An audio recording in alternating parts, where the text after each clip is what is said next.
Imagine waking up one morning inside the most powerful empire the world had ever seen. You live under Roman roads. Roman soldiers guard the borders. Roman ships control the Mediterranean. Roman laws govern millions of people. And somewhere far away, the emperor sits in a palace surrounded by gold, soldiers, and unimaginable wealth. For centuries, Rome looked almost impossible to destroy. But eventually, the empire collapsed. Not in one day, not because of one battle, and not simply because of barbarians. The real story is much darker. Because Rome was not destroyed from the outside first. It was slowly weakened from within. And by the time the final enemies arrived, Rome was already fighting for its life. So what actually happened? How did the civilization that once conquered most of the Mediterranean become too weak to defend itself? And perhaps the most frightening question of all, could Rome's collapse have been prevented? Chapter 1. The Empire that looked invincible. At its height, the Roman Empire stretched across enormous parts of Europe, North Africa, and the Middle East. Millions of people lived under Roman rule. There were cities filled with markets, temples, theaters, public baths, and enormous buildings. Roman engineers built roads that connected distant provinces. Aqueducts carried water into cities. Their armies were highly organized. Their government could collect taxes across thousands of miles. And the Mediterranean Sea had become something close to a Roman highway. Rome had achieved something extraordinary. It had created a system that could conquer territory, and then turn that territory into wealth. A newly conquered province could provide taxes, soldiers, crops, and trade. That wealth helped maintain the army. The army protected the empire. The empire created more wealth. And more wealth strengthened the system. For centuries, this machine kept working. But there was a problem. The bigger Rome became, the harder it became to control. The empire had enormous borders. And every mile of those borders required soldiers, money, supplies, and administration. Rome had created a machine so large that eventually the machine became incredibly expensive to maintain. And this was only the beginning. Chapter 2. The First Cracks. For a long time, Rome had something many modern countries would recognize, a relatively stable system of government. But eventually, that stability began to disappear. The 3rd century AD became one of the most chaotic periods in Roman history. Emperors rose and fell rapidly. Generals began competing for power. Armies sometimes declared their own commanders emperor. And suddenly, becoming emperor wasn't always about being chosen by a stable political system. Sometimes, it was about having enough soldiers behind you. This created a dangerous cycle. A general could gain the loyalty of his troops by promising them money and rewards. Then he could use those troops to challenge the emperor. If he won, he became emperor. But now another general could look at him and think, if he can do it, why can't I? The result was political instability. Rome wasn't just fighting enemies at its borders. It was increasingly fighting itself. And every civil war had a price. Soldiers who should have been protecting the frontier were marching against other Roman armies.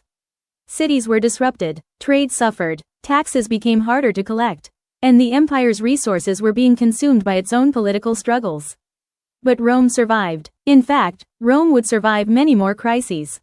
Then something even more dangerous happened. The money itself began to lose its value. Chapter 3. When Rome's money started breaking. An empire needs money. Rome needed enormous amounts of it. The army had to be paid. Officials had to be supported. Roads and buildings had to be maintained. The government needed resources to keep the entire system running. But when political instability increased and military expenses exploded, Roman emperors faced a difficult problem. They needed more money, so they increasingly relied on methods that damaged the currency. Roman coins were gradually reduced in precious metal content over time. The government could produce more coins, but producing more coins did not magically create more real wealth. It created a dangerous illusion. People began demanding more money for the same goods. Prices could rise, confidence could fall, and when people lose confidence in money, the entire economy begins to suffer. Imagine spending your entire life building a system where one coin can buy a certain amount of food. Then suddenly, the coin becomes worth less. You need more coins, but your wages don't necessarily rise at the same speed. The problem spreads, and Rome was becoming increasingly dependent on taxation and government spending to keep the system alive. This didn't destroy the empire overnight, but it weakened one of its most important foundations, economic stability. And then came another problem. Rome needed more soldiers, but finding enough Roman citizens willing to serve became increasingly difficult.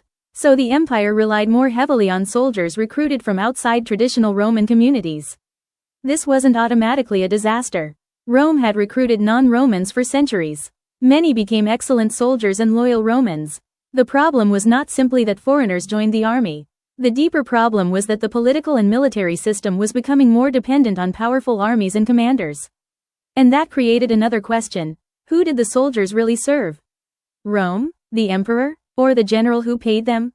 Chapter 4. Rome gets too big to control. Here is where the story becomes even more interesting. Rome's greatest strength had slowly become one of its greatest weaknesses. Its size. Think about the geography. An emperor in Italy couldn't personally control events happening thousands of miles away. News traveled slowly. Orders took time. Enemies could cross borders before the government even knew what was happening. And the empire had enemies everywhere. Germanic groups lived beyond the Rhine and Danube. The Persian Empire challenged Rome in the east. Rebellions could erupt in distant provinces.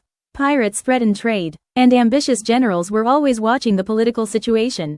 The solution was eventually obvious. Rome needed to divide the responsibilities of ruling. During the late 3rd century, Emperor Diocletian reorganized the empire and created a system of multiple rulers. It helped stabilize the empire. But it also revealed something important. Rome had become so enormous that one emperor could no longer effectively manage everything. The empire was becoming two different worlds. A Latin-speaking West centered around Rome and other Western cities, and a wealthier, increasingly Greek-speaking East centered around Constantinople. For a time, this division actually helped. But eventually, the two halves would not experience the same future. Chapter 5. The East became stronger. Here's one of the biggest misconceptions about the fall of Rome. People often imagine that the entire Roman Empire disappeared in the 5th century. But that isn't what happened.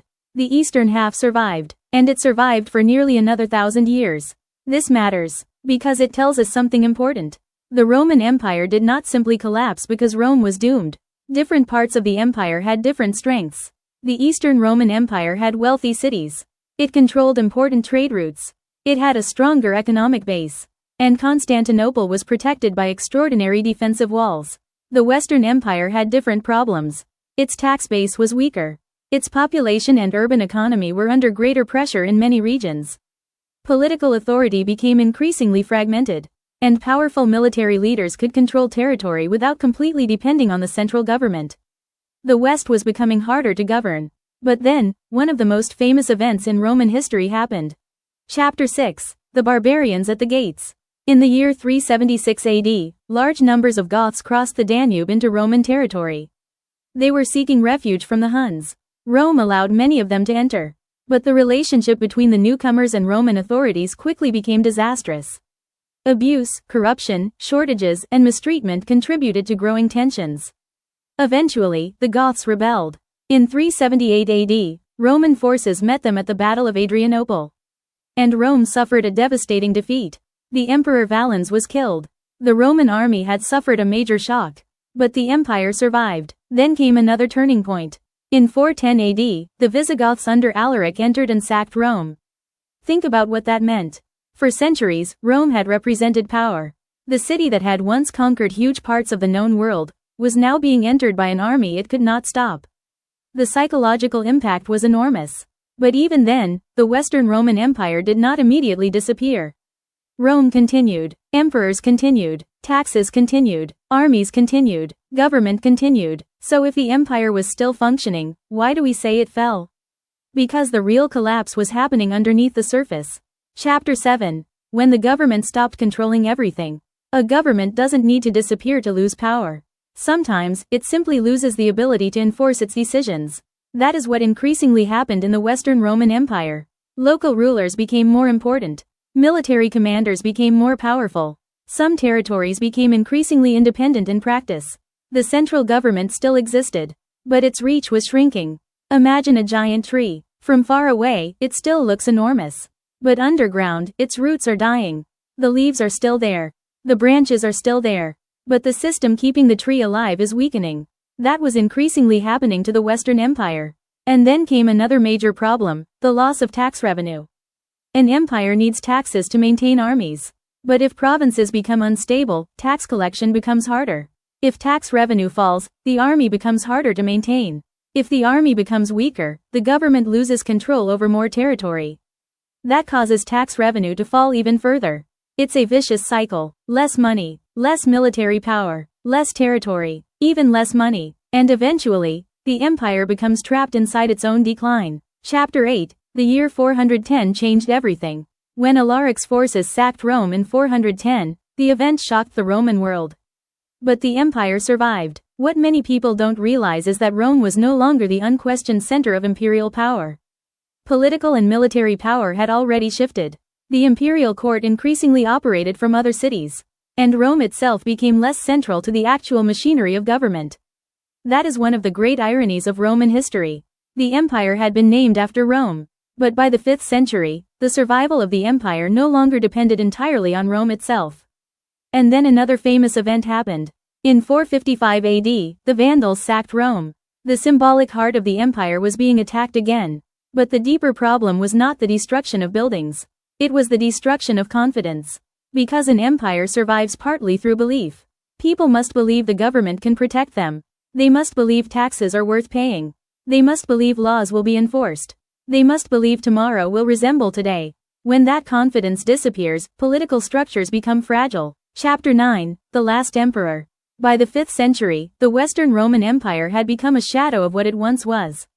In 476 AD, a Germanic military leader named Odoacer removed the young emperor Romulus Augustulus.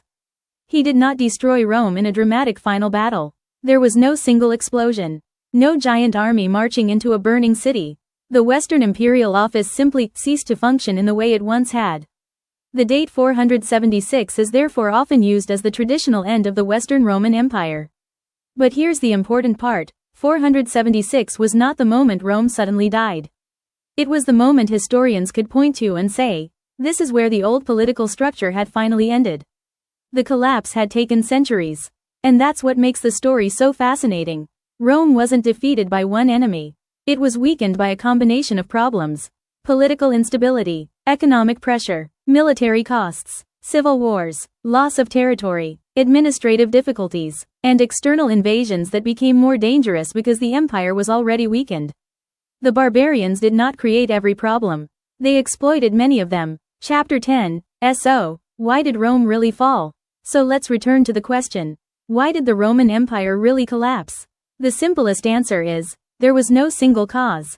Rome became too expensive to maintain. Its political system became unstable. Its economy struggled under enormous military and administrative demands. Civil wars weakened the state. The Western Empire lost territory and tax revenue. Military power became increasingly dependent on regional commanders and non-traditional recruits. And powerful external groups entered Roman territory at exactly the moment the Western Empire was becoming less capable of responding. But perhaps the most important lesson is this: Rome didn't suddenly become weak.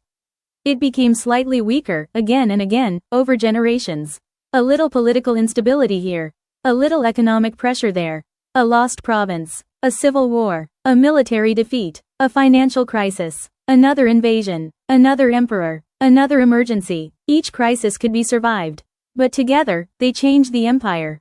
Final, the lesson of Rome. And perhaps this is why the fall of Rome still fascinates us after nearly 16 centuries.